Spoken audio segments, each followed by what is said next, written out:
What happens when the person you have worked so hard to become turns into the enemy of the person you are actually meant to be? Legendary psychiatrist Carl Jung believed that this specific type of internal conflict helped to explain a very common but often very confusing form of modern anxiety. This is the kind that persists without any kind of obvious external cause and seems to arise somewhere from within the personality structure itself, which is something that I think a lot of us can relate to and exactly what we're going to be talking about today. Now, to understand Jung's take on this, we have to know that he did not see psychological symptoms just as malfunctions. He saw the entire psyche as a purposeful, self-regulating system. He believed things like persistent anxiety were meaningful expressions of deeper inner processes that were simply trying to work themselves out. Now, the core of this theory rests on the dynamic relationship between two things, the ego and the self. So let's start with the ego. This is the part of us that we know the absolute best. It's our conscious sense of identity, the I that we think wakes up in the morning. It includes the roles we play, the values we hold, and the coherent story that we tell about our own life. And the ego is absolutely vital because it helps us do things like organize our day, function in society, and decide what we're going to pay attention to. But the ego also has some pretty serious limitations. It loves control and it absolutely loves predictability. And to function efficiently, it really has to edit reality. So it ends up building an entire identity by excluding things that do not fit the story that we want to tell. Now, Jung contrasted the ego with what he called the self with a capital S.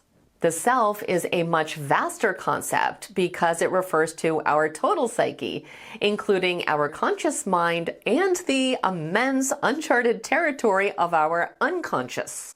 Jung believed that the self carries a blueprint for our complete development that truly seeks wholeness. In essence, it reflects who we are becoming, not just who our ego currently believes we are. So where does the anxiety come in?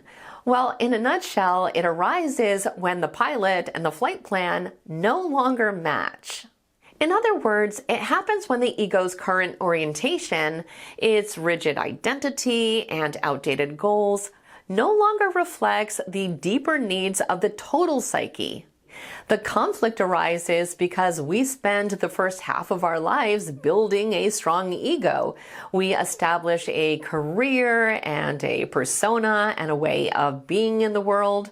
But eventually, for many of us, the lives that we've built become too small for the person we are evolving into. So the deeper self begins to demand that those ignored parts of our personality finally be let in, which terrifies our ego. It does not see this demand for growth as an opportunity. It sees it as a threat to its control. So because of this, it usually starts to dig in its heels and double down on its old routines. And when the conscious mind refuses the demands of the total psyche in this way, the unconscious mind will start pushing back, which creates this huge internal battle. According to Jung, this is the psychic tension that we experience as persistent, pervasive anxiety that seems to come out of nowhere. But in this sense, the anxiety really is acting as a signal. It's trying to alert us to the growing distance between our conscious values and our unconscious needs. Jung used the word neurosis to describe this tension, though he meant something very different by it than we do today, and he did not believe that neurosis was an illness. He felt that it was simply a failed attempt at adaptation. It indicated that the ego's current way of relating to life was blocking the psyche's broader movement towards wholeness. Now, as a clinician, he was very clear on a crucial point, which is that he did not believe that the conflict between ego and self was at the root of all anxiety. In fact, he stressed the point that anxiety can arise from many different sources.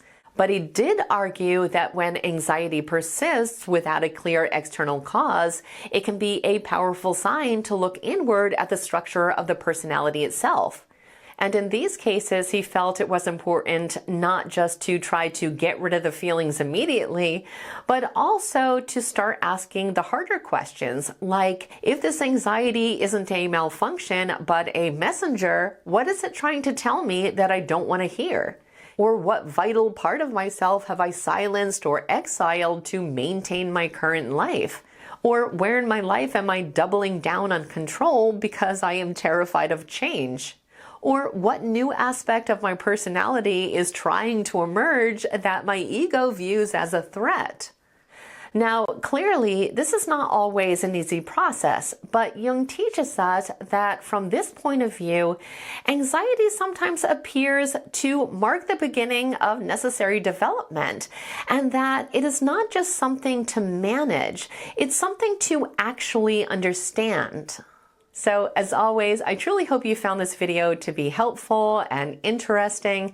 This theory definitely hit a chord for me personally, and I would love to hear if you feel the same way, so please let me know in the comments.